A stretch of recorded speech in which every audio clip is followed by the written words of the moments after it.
যার দানবটা যারা আমরা যেমনই নর্মালি একটা বিষয় হচ্ছে আমরা রাস্তাঘাটে একটা পানির বোতল পানি পিপাসা রাখলে হচ্ছে পানির বোতল নিছি, ওটা ইউজ করা শেষ আমরা রাস্তার মধ্যে ফেলে দিচ্ছি, কিন্তু এই রাস্তা থেকে যে এত বড় একটা দানব হতে পারে এটা আমাদের মাথার মধ্যে কখনোই থাকে না। তো মূলত এটা বোঝানোর জন্যই আজকে এই কক্সবাজার পর্যটকের মধ্যে এই দানবটা সৃষ্টি করা হয়েছে।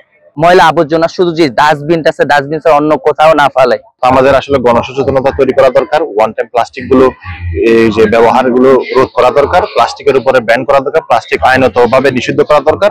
আদারওয়াইজ আমাদের যে জীববৈচিত্র্য এবং আমাদের যে বসবাস করার যে স্থানটা, বসবাস করার যে পরিবেশটা, এটা দিন দিন নষ্ট হয়ে যাবে। এই জায়গার মধ্যে আমার একটা প্লাস্টিক আছে, আপনার একটা আছে, এগুলা কিন্তু আমরাই ফালাইছি।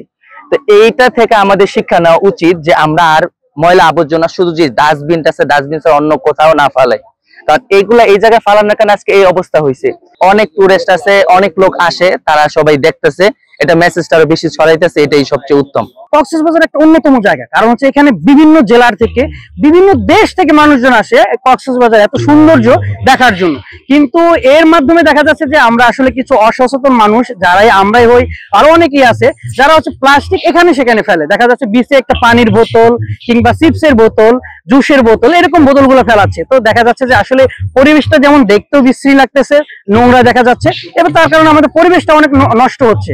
সিঙ্গেল ইউজ প্লাস্টিক সেগুলোকে সংগ্রহ করে দানব আকারে একটা প্রতিকৃতি সাজানো হয়েছে, যে আসলে প্লাস্টিক দানব আকারে আমাদের পৃথিবীটাকে কিভাবে ধ্বংস করতেছে, আমাদের জীববৈচিত্র্য নষ্ট করতেছে, আমাদের ভবিষ্যৎ প্রজন্মের আবাসস্থলকে ধ্বংস করে দেওয়া হচ্ছে। প্রতি বছর সারা বিশ্বে যে পরিমাণ প্লাস্টিক উৎপন্ন হয় এটার মাত্র 9% কি হয় রিসাইকেল হয়, বাকি 91% প্লাস্টিক কিন্তু আমাদের পরিবেশে কি হাজার হাজার বছর ধরে কি এগুলো থেকে যায়, এবং এটি কিন্তু আমাদের বিশ্বের পরিবেশ এবং মানব জাতির স্বাস্থ্যের প্রতি ব্যাপক হুমকি তৈরি করছে।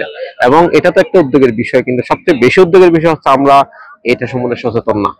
কারণ আমরা কিন্তু একটা দৈত্যের সাথে বাস করতেছি, এই দৈত্য ধীরে ধীরে আমাদের গ্রাস করছে, কিন্তু আমরা সচেতন না।